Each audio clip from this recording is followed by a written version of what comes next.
Hey, what's up, everybody? Welcome back to season 2 of the Popanimecomics Lounge, where I have with me somebody who's been involved in comics, the rock and roll scene, as well as continuing the women's rights movement in many different areas, Trina Robbins. So thank you for being on the podcast. Hey, I'm delighted. How are you? I am wonderful, and I am super excited for everything you've done and the fact that it's March and it's Women's History Month. So you've been involved in so many different facets, from comics to rock and roll, but I believe one of the first things you started with was science fiction during the 1950s. How did you get involved in this area? Well, in those days, not a whole lot of kids in my high school read science fiction. In fact, maybe 2 of us read science fiction.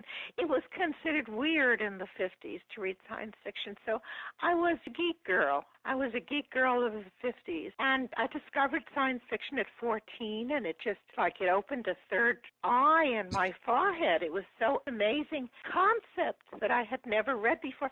Nowadays, everyone reads science fiction. There's a million science fiction movies. People are blasé, but it was amazing in those days. So, of course, I became a fan. And what were some of the titles you were reading? Because, I mean, in the 1950s, science fiction was just starting to come out on the scene. Well, I remember when I discovered Bradbury. It was incredible. It must have been like for born-again Christians when they discovered Jesus. That was how I felt about Bradbury. His concepts for those days, they were just amazing. I mean, what if we come to Mars and they're all big-eyed and beautiful and good and we're the horrible ones? You know, our diseases kill them all off. That was an amazing concept in those days. And that your involvement with science fiction took a major development when you became involved in fanzines. I was very young and not a very good artist, and I did do some drawings for fanzines, which are not fabulous. So how did you go about finding a fanzine, and what was that like, considering fanzines back in the 1950s were kind of how people communicated for the marvelous internet? I mean, in the pre-internet days, and they were usually mimeographed. That's the professional ones were mimeographed. The more amateur one had all sorts of bizarre methods of reproduction. Hectographing was one of them. I cannot explain to you how a hectograph worked, but it produced maybe 25 copies.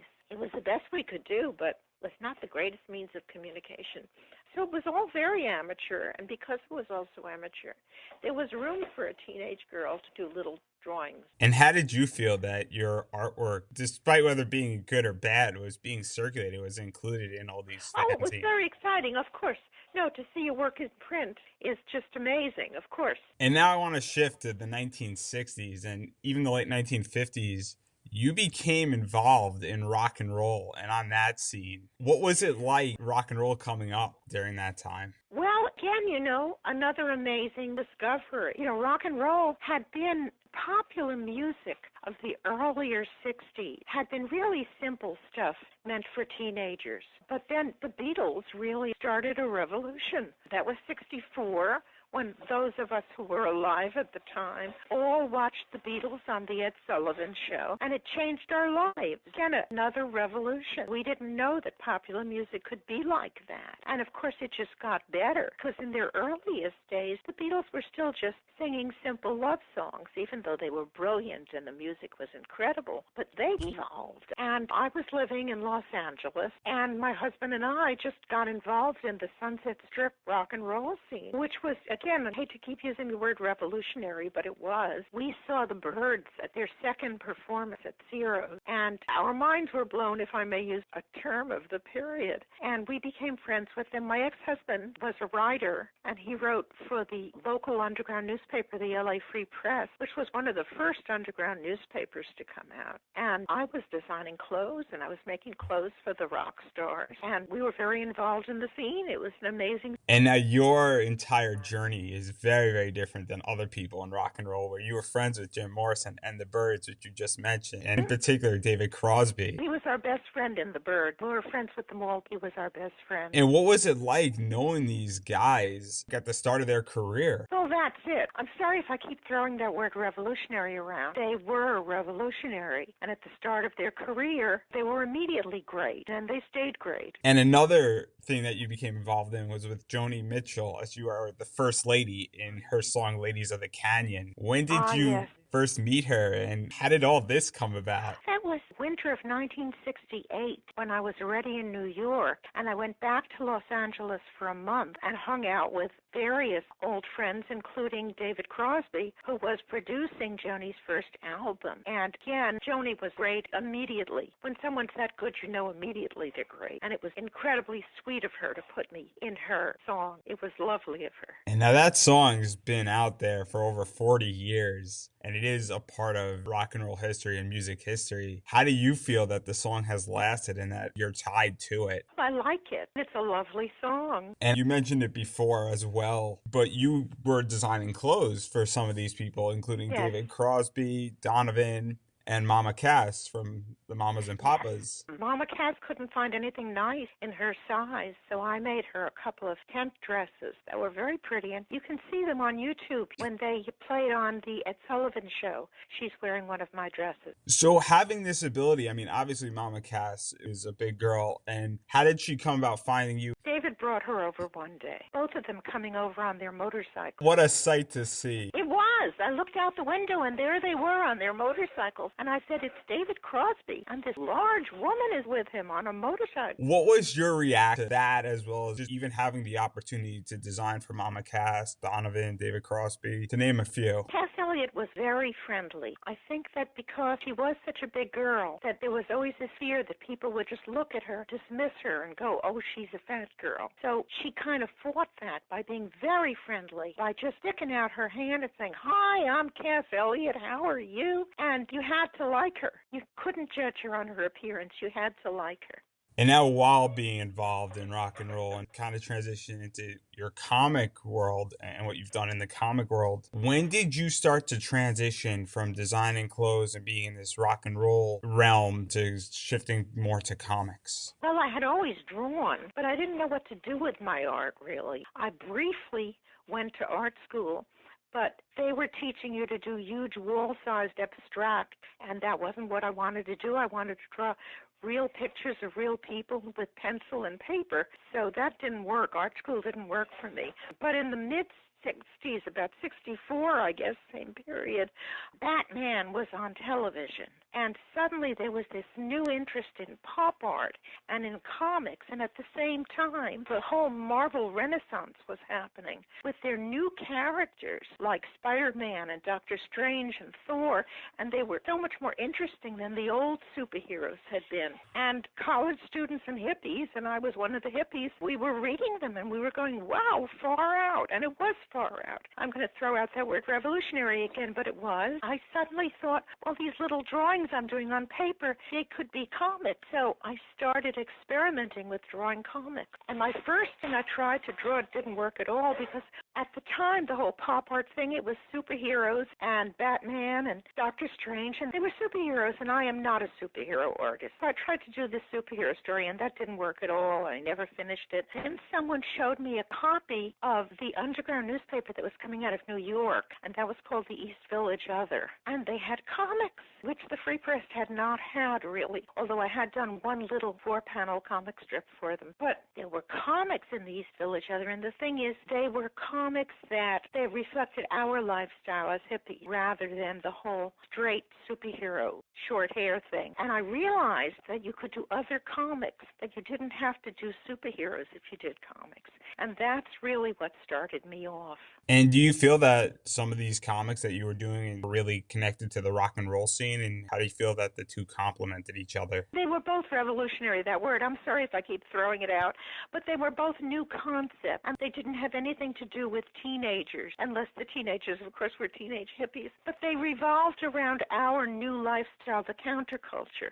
The comics and the new rock and roll scene revolved around the counterculture. And it was things that I could relate to. And now, even though you're not a superhero artist, you in 1969 were involved in designing the costume for Vampirella, and you're actually credited as part of the creation team of that. How did that come about, and what was that like, and what is it like knowing that this character is still around? Well, Jim Warren was publishing a whole bunch of comic magazines. They were slick comic magazines in black and white, and they were quite advanced for their time. And he had really, really good artists, too. Had Spanish artists and artists from the Philippines. And I was showing him my portfolio. I was not ready for that. Those guys were incredible. Those Spanish artists were amazing. And I was definitely not ready for prime time. But he was very sweet. Jim is a dear guy. And he was letting me off very nicely and very politely when the phone rang. And it was Frank Frazetta. See, Jim had been planning this new magazine, Vampirella, which, again, that word, revolutionary, because it starred a woman rather than all those guys superheroes, and she would be introducing the stories. But I didn't know anything about that.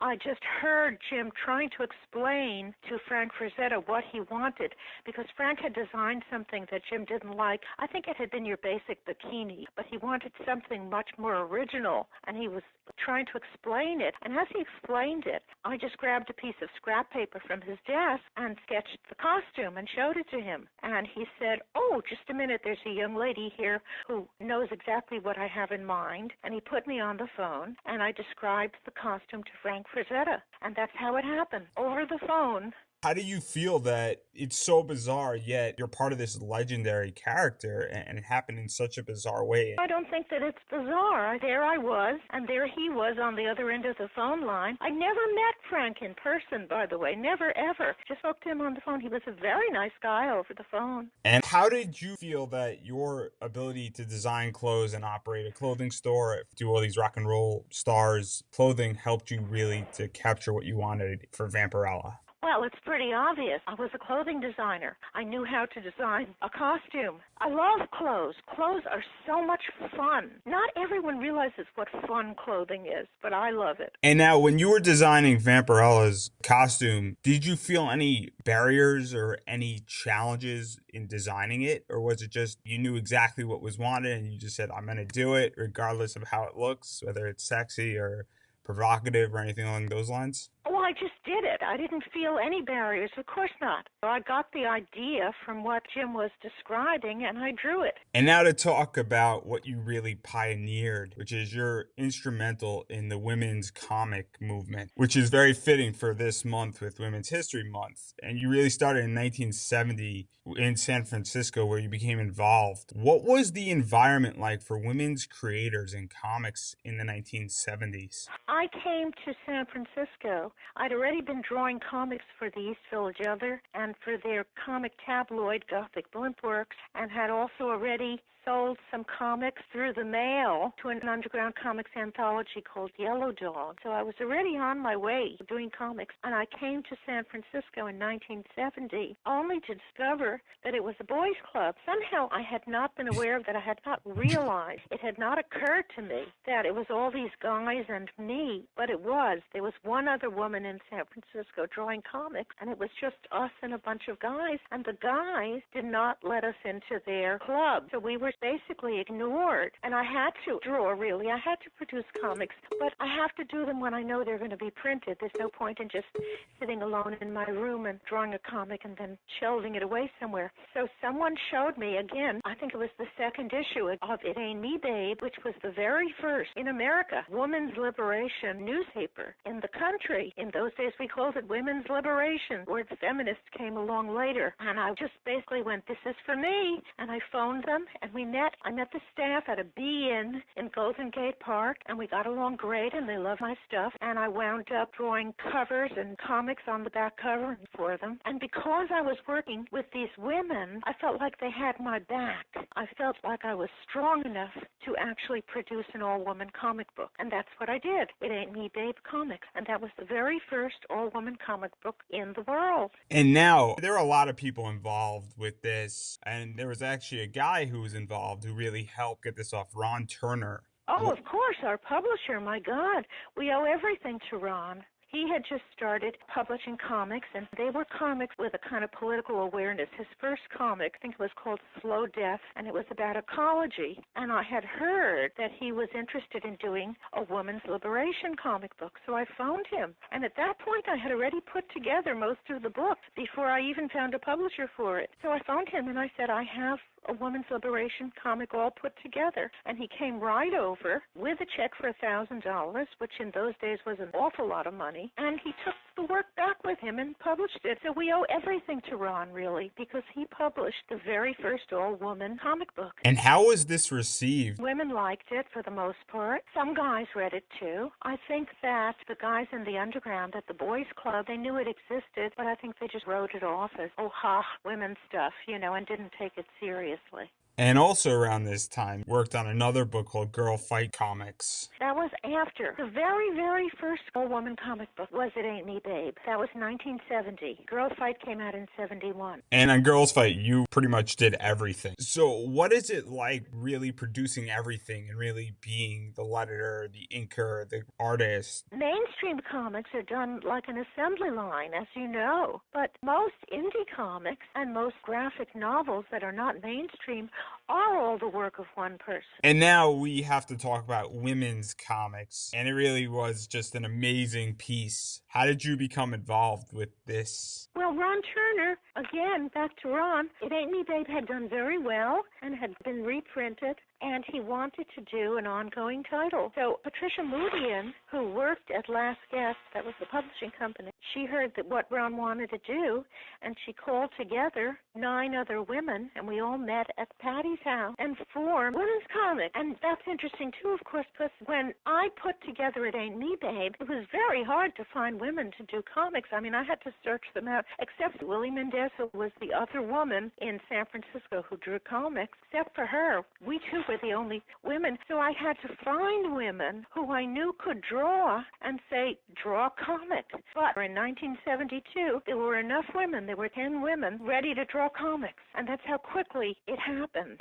And one of the stories that you drew and created was sort of risque at the time. It was Sandy Comes Out, which was the first ever comic strip featuring an out lesbian. That's right. But I didn't think it was risque, and I still don't think it's risque. It was simply a story I wanted to tell. And at the time, it didn't occur to me that it was a first. It was just a story I wanted to tell. What was the inspiration for this? It's her story about my roommate, Sandy. And I thought that her story was interesting and fun. And I wrote it with Sandy, really, with her approval. And when it was finished, I gave her the originals, which I'm really a little sorry about that, because I'm sorry to say that later I learned that Sandy had died and have no idea what happened to the originals, but I'm afraid they're gone forever. And obviously, I mean, this is personal. You witnessed it. It was about your roommate, Sandy. What were the challenges you faced writing and really conveying this story? But I didn't face any challenges. Really. I wrote the story and drew it, and there it was.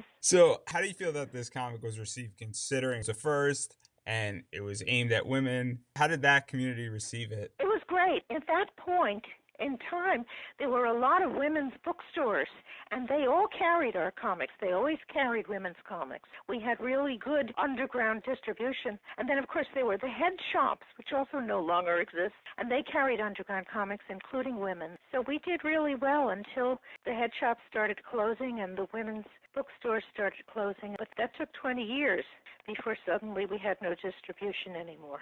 And now you've been involved with women's comics for about 20 years. Well, it lasted from 72 to 92. How do you feel with your tenure and it lasting for this 20 years? How do you feel that the women in comics movement has changed and women in comics have changed? Oh, it's fantastic. There are more women drawing comics now than ever before, and they're so good, they're so talented, and their comics are so good. It's never been like this, and it certainly is just going to get better. There'll just be more and more women drawing comics, because that's what happened when women saw It Ain't Me, Babe. They went, oh, I can draw comics. So 2 years later, there were 10 of us. And then when the first issue of Women's came out, we got submissions from women all over the country who saw our comic and went, women drawing comics, I want to do one too. And now, of course, just huge. And there are so many women drawing so many great comics. And now we got to talk about the controversy here, because you were heavily involved in women's comics and the feminist movement in comics.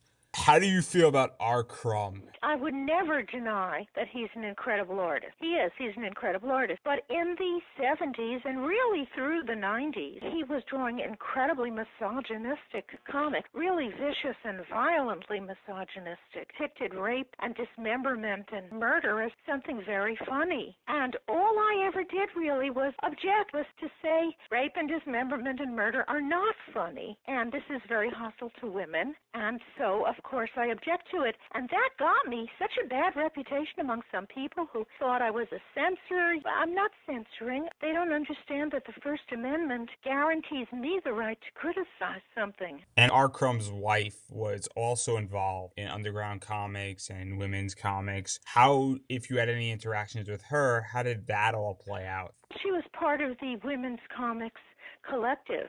She contributed to women's comics. And so now, to get away from controversy, in 1976, you wrote two comics, Trina's Woman and the other being Wet Satin. How did these two come about? Dennis Kitchen sent me a letter. In those days, there was no email. He sent me a letter, and he said, would you be interested in editing all-woman comics anthology for me, for Kitchen Sink? That was his publisher. And I was already working with women's comic collectives, so I didn't want to just do another clone of women's comics. And I thought, well, these guys are always doing sex. What about if we do sex? What about if we do women's sexual fantasies? So I came up with Wet Satin, and there were two beautiful issues. And the reason there were never more than two was because Dennis's printer refused to print the book. He said they were obscene. And, of course, that's so interesting because Kitchen Sink also published a book called Bizarre Sex that was all by guys, and one of the issues had a cover that really was so very obscene that they couldn't show it on newsstands. It had to be on newsstands with a piece of paper over the cover. So I asked, I said, well, what about Wet Satin? Look how obscene that is. I'm sorry, not Wet Satin, but Bizarre Sex. And the printer said, oh, well, that's satire. But your book isn't satire, it's pornography. So what could we do? And that's why it only had two issues. And now to talk about some more obscene things, you also were involved, this is probably the only time I'm ever going to ever get to say this, but you're involved in Tits and Clits as well as Bizarre Sex. Well, Tits and Clits, which apparently we can say here, that was published by two women in Southern California. And it was very interesting. They actually came out with their book, with their comic, 2 weeks before women's comics. They were on the newsstand before women's comics. And we didn't even know each other at the time. But here we were, women in Southern California and women in Northern California, coming out with these all-women comics. So I really think there's something in the water in California, that it all did start here in California. And they were basically reacting again to how the male underground cartoonists, how they depicted sex and their attitude towards sex. And they just wanted to show a woman's attitude towards sex. They wanted to show our part, our version. And that's what they were doing. And how do you feel that these four comics really help to push the boundaries and affect what's going on today with comics? Well, of course they did. They were the first, and women all over the country saw them and said, look, women can draw comic too. And a lot of those women went on to draw comic. You need something to give you that first push. You need to see something that inspires you. In my case, it was seeing the comic in the East Village Other. It made me think, oh yeah, that's what I want to do. You have to have something that gives you that little push. And that's what women's comics and It Ain't Me, Baby and Tits and Clits did. It gave women that push. And now to back away from the erotica stuff and really the pushing the boundary things in that direction, you also worked on several underground anthologies, one of them being Eclipse and the sequel to Eclipse. How did these come about? Now we're talking about the 80s and the black and white explosion, and there were all these independent publishers suddenly popping up and putting out these really nice comics in black and white on good paper, and suddenly you could do a comic, and it didn't have to be an underground comic on bad paper.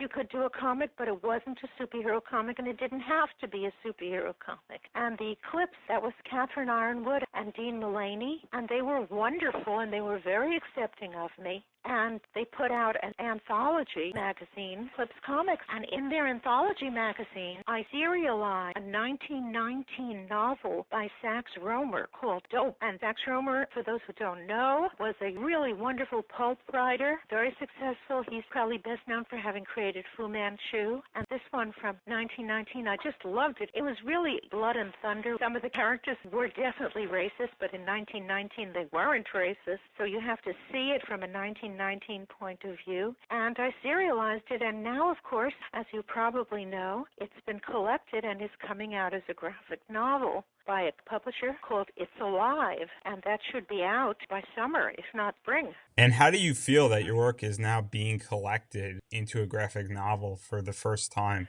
Oh, it's nice because, when I originally did it for Eclipse, I had hoped that they would collect it because I did it with that in mind. But unfortunately, they went under. I did get to do all of the story and finish it, but it was shortly after that that they did go under, and that was because they were in Guerneville, which is around, if you don't know California, you could place it around Mendocino. People know where Mendocino is, I think.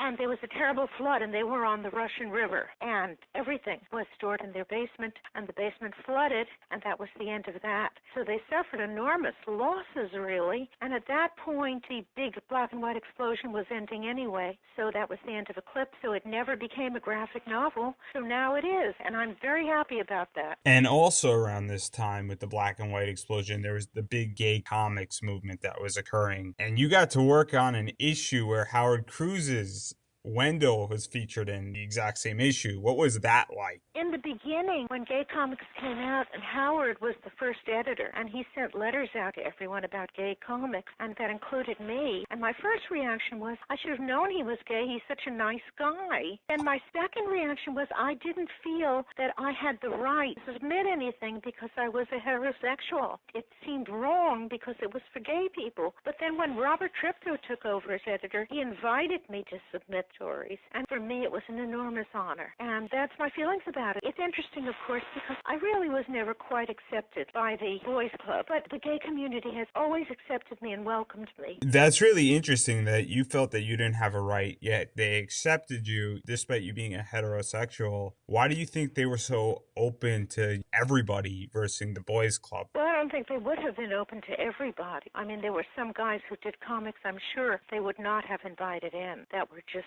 homophobic stuff. And now to jump to something that's a big jump, but we're going to talk about it. You had the opportunity after this to work on Misty from Star Comics, which was an imprint from Marvel, which they acquired, which was a new interpretation on Millie, the model. It wasn't really a new interpretation. It went further than Millie the model. We went to the next generation. Misty was Millie the model's niece. Millie was grown older now, living with her brother, who was Misty's father. It was basically the next generation. What was it like working with this comic, and it was aimed more for children? Yeah, I was aiming it at girls because there was nothing out there for girls. Everything was boys. Everything was superheroes. Everything was guys with big chins punching each other. And then because there was nothing out there for girls, girls, of course, were not reading comics because there was nothing there for them to read. I mean, it's circular, But then the editors say, well, girls don't read comics. And, of course, they were not reading comics because there was nothing for them to read. But they used to read comics in the days when there were comics that girls read. So my feeling was, let's do something for girls. And that's what I did. And how do you feel that this has really helped to break that stereotype and really usher in more girls' comics, if at all? It didn't at the time because distribution was terrible. The dread comic book stores, all they wanted was superhero comics and an audience of 12-year-old boys or 30-year-old men who were still really 12-year-old boys inside. And you'd go into those stores and it was just wall-to-wall guys. And half the time the store smelled like old gym socks anyway. And girls, they might get, as far as opening the door and looking inside, but that was it. It was so unwelcoming to females at the time. And they didn't want to carry girls' comics anyway. Again, another boys' club. They didn't want girls in their club. They would really underorder copies of Misty, and then when it sold out, they would breathe a sigh of relief. Phew, we got rid of that, and they would not reorder. So I used to get so many letters from little girls saying, I love Misty, but I have such a hard time finding it. And now, your career took a very interesting turn in 1986, where you were the first woman to ever draw Wonder Woman. No, I was not the first woman to ever draw Wonder Woman by any means. Ramona Fradon drew Wonder Woman in 1970 for Super Friends. That I was not aware of. Well, you see, that's why I tell people. That's very interesting, but you did get the opportunity to draw Wonder Woman Wonder Woman is one of the core DC characters and one of the originals, for lack of a better word. What was it like for you to really draw her? I was in heaven. I'm a big Wonder Woman fan and was always, since a kid, a big Wonder Woman fan. So I couldn't have been happier. And you drew a few stories with her, and one of the stories that you worked on, which was in the late 1990s, was with Colleen Doran. It Yes. dealt with spousal abuse. Yes, I'm very proud of that book. And Christy Marston, who is the granddaughter of William Moulton Marston, who created Wonder Woman, Christy Marston said that she felt that that book should be required reading in every high school. That's one of the most wonderful things anyone ever told me. Now, how did that come out? Because that's obviously something extremely different. I don't think there's been anything like it in DC since. Every now and then, I think DC likes to do something that makes a statement saying, look, we're good people, we do some good things. And I think that maybe they were due for something like that when my proposal came along. So they decided to do it. And how do you feel that this book really changed Wonder Woman, either for other artists or overall for the character? But it didn't really. It didn't change Wonder Woman. It was a standalone story. God, Colleen is so good. She did a gorgeous job on it, and it was a pleasure working with her, but it didn't change Wonder Woman. The thing about Wonder Woman, unfortunately, is that she's a creation of Pen Ming on paper, and DC owns her. So she's literally a slave to whoever writes and draws her. So she's been drawn beautifully, or she's been done horribly by guys who took over and just turned her into this hypersexualized, tiny little thong bikinis, or guys who just really down deep inside resent her anyway because she's such a strong woman. So they just turned her into all sorts of things, like turning the Amazons into heartless killers. It depends on who's writing her, unfortunately. Right now, she's being written and drawn beautifully, so that's a good sign. Just with the rebirth, they've taken Wonder Woman and they've begun to explore her sexuality in many ways. So how do you feel that that direction is going in? And that's really, I think, one of the first times they're exploring that element of her. I love the direction it's going in. I mean, of course, an island full of women, of course they're going to fall in love with each other. Who else is there to fall in love with? And how do you feel about the Wonder Woman film, if you have an opinion on it? Oh, God, I can't wait to see it. I think Gal Gadot is perfect for Wonder Woman. She looks like Wonder Woman. I'm glad that they've got a Mediterranean for a change. Even Linda Carter, who we all loved Linda Carter and still do, but she had that cute little perky American nose. But Wonder Woman is Greek, for goodness sake. She's Mediterranean, and Gal Gadot really looks like her. And now you got to write another comic, which was California Girls, which has elements of your life and where you live. After Misty lasted 6 issues, and then it was canceled. And really, Jim Shooter had only contracted me for 6 issues, and I think his plan was to see if it went well, they would do more. But of course, as I say, since the bookstores, the comic stores wouldn't carry it, it didn't do well. Even the little girls adored it. But after that, I still wanted to do, especially because I had gotten so much fan mail from these little girls. I knew that I was doing something they love, and there was nothing else out there for them. So I contacted Eclipse, as you know, I worked with, and we all got along great, and they were very accepting. And I did California Girls for them, which was very similar, except that it was twins, and they were in Southern California. But it was the same kind of just stories of lighthearted adventures of girls and their friends. And that lasted 8 issues, but it went through the same problem, which was that comic book stores simply didn't carry it or underordered, and maybe 2 copies, and when those sold out, they didn't reorder. And Dean, the publisher, who is the nicest guy in the world, and I've worked with him since then, he simply said, I don't mind not making a profit, but I can't lose money, and I'm losing money on this. And I understood completely. He did the best he could. And as somebody who was trying to break this wall down with your comic, how frustrating was that you were doing something and I guess the audience wasn't responding? Well, it was very frustrating, and the audience was responding. You have no idea how many big, fat, manila envelopes full of fan mail I got from little girls. They were responding, but they couldn't find the book, and the comic book stores wouldn't carry it. It was very frustrating. And obviously, the industry has changed with digital and all that. Enormously, yes. Do you feel that if you were to do it now because of digital and even just the nature of people, it's all changed? It's wonderful. Plus, you know, more and more comic book stores are operated by women, and they're so girl-friendly now, and they don't smell like old gym socks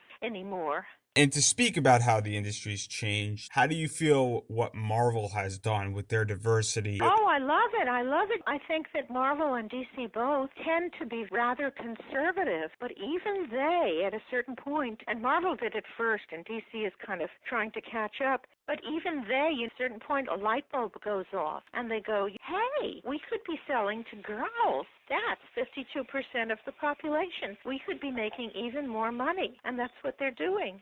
And to talk about the third company, how do you feel about Image and what Image has done? They have Creator changed owned. enormously, too. You know, in the 80s, when you thought of Image, you thought of women with tiny little bad girl characters with, I don't mean the characters were tiny, I mean their outfits, tiny little bikini outfits and breasts bigger than their heads and the broke back pose. But they've changed enormously, and there's a lot of really brilliant, creative, original stuff. And now just to name a few other comics you've written that some people would recognize, which is the Powerpuff Girls you've worked on, Xena the Warrior Princess, Macbeth, Yes, The Kicks. that was fun too. I've worked on titles that I really liked. I love Xena. I was such a big fan. And the Powerpuff Girls are just brilliant. They're so funny. I've always worked on titles I liked. Never worked on something I didn't like. And what other titles through the 2000s did you love working on? I don't think I've done that much for the mainstream. You just mentioned Xena and the Powerpuff Girls, and of course I've written some Wonder Woman 77 stories, and briefly heard a Wonder Woman story for Sensation. God, I was in heaven, because more than anything else, I just want to write Wonder Woman. I love her. And what is it like to work on Wonder Woman 77 in that style of a book? Oh, it's a lot of fun because it's a challenge,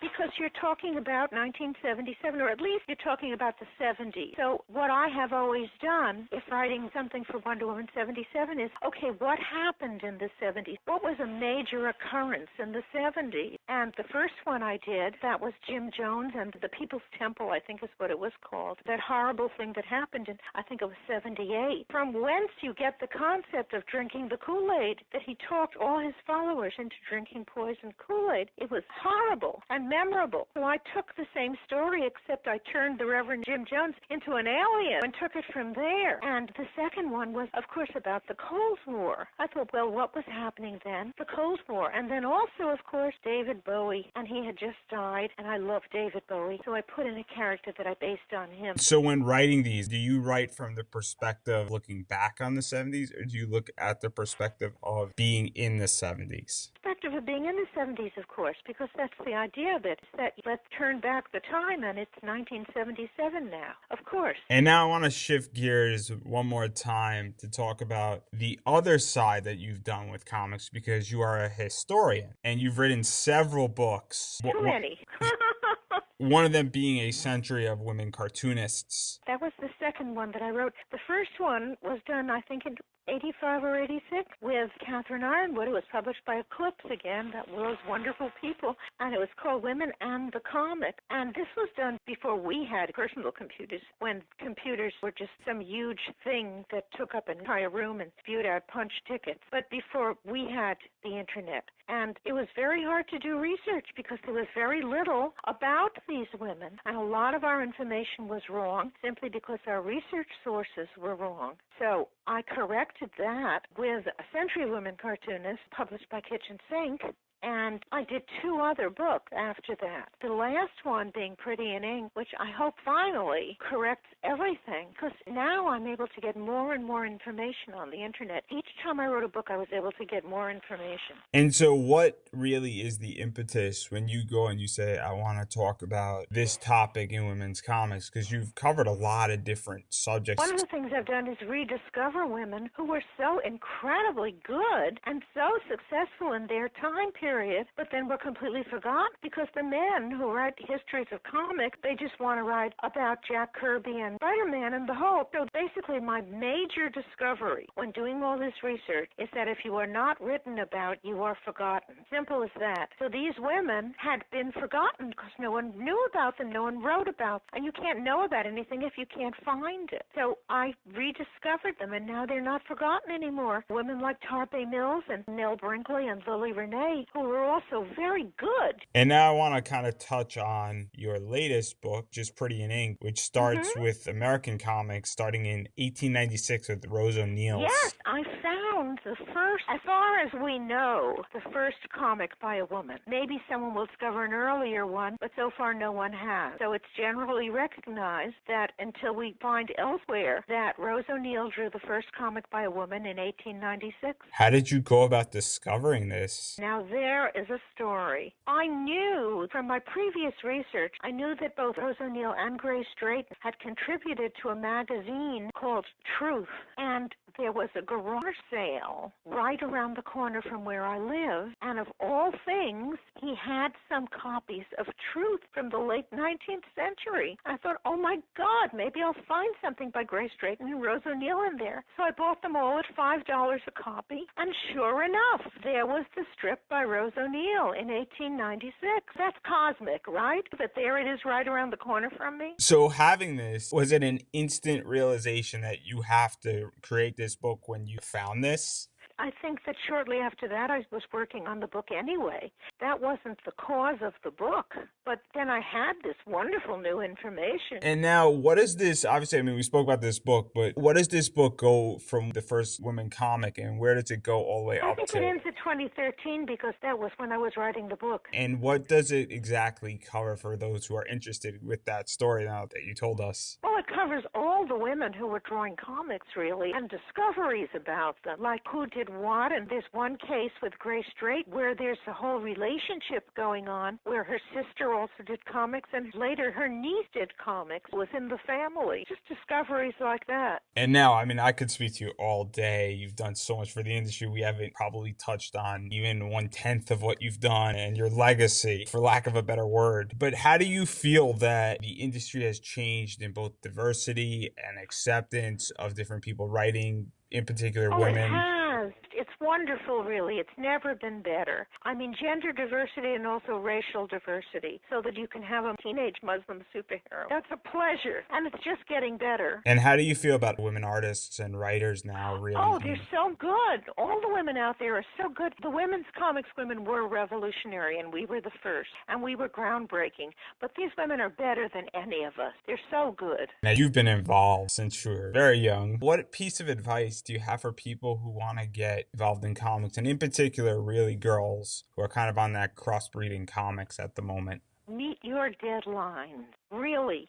If someone gives you a job and tells you when the deadline is, meet your deadlines. Get that work in on time, and that will give you a good reputation, and people will hire you again, maybe even if as a beginner you weren't really that good. You were good enough, but there were better people, but they couldn't turn the work in on time, and you could. So they will hire you when they need someone, rather than the really, really talented artist who has a million excuses for being 6 months late on a project. Meet your deadlines. And then finally, I'm going to give you an opportunity to promote anything you would like. Website, graphic novels, books currently out. Well, I have 4 books coming out this year, which I happen to have a very strong Judeo-Christian work ethic, which is I always have to be working on a project or I don't feel that I'm worthwhile, that I have self-worth. But 4 books, even for me, is a bit excessive. But I do have 4 books coming out this year. One of them is Dope, the graphic novel collection of the comic from the 80s. One of them is called Babes in Arms, and that's part of my Women Cartoonist History series. It collects the work of 4 women who drew comics during the Golden Age, and their comics starred women, beautiful, courageous women who fought the Axis, fought the Nazis,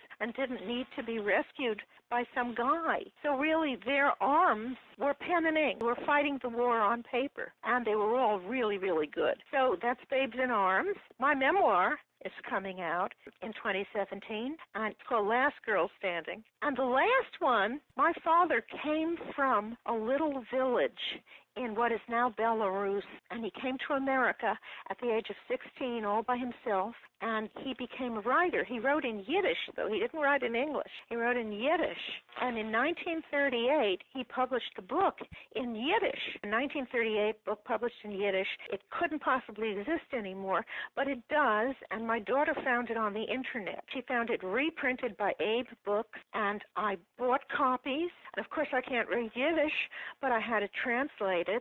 And I realized that this is the makings of a graphic novel. It's all different chapters in which he basically is talking about the old life in the little Jewish villages, the little Yiddish villages. Think of Fiddler on the Roof. That's closest I can come. It's a way of life. Of course, they didn't know it was going to disappear with the Nazis, but it did. And so it's just this vanished way of life that he's writing about. And it's also very funny. So I took the translation and I adapted it into comic form. And I found different artists for each chapter, 12 chapters in all. And it's called A Minyan Yidden, which translates into a bunch of Jews. Or the whole title, A Minyan Yidden und andere Sachen, which translates into a bunch of Jews and other stuff. And that's coming out in April. And do you have a website? I do, but I don't keep it up. You can look me up on the website, but better yet to look me up on Facebook.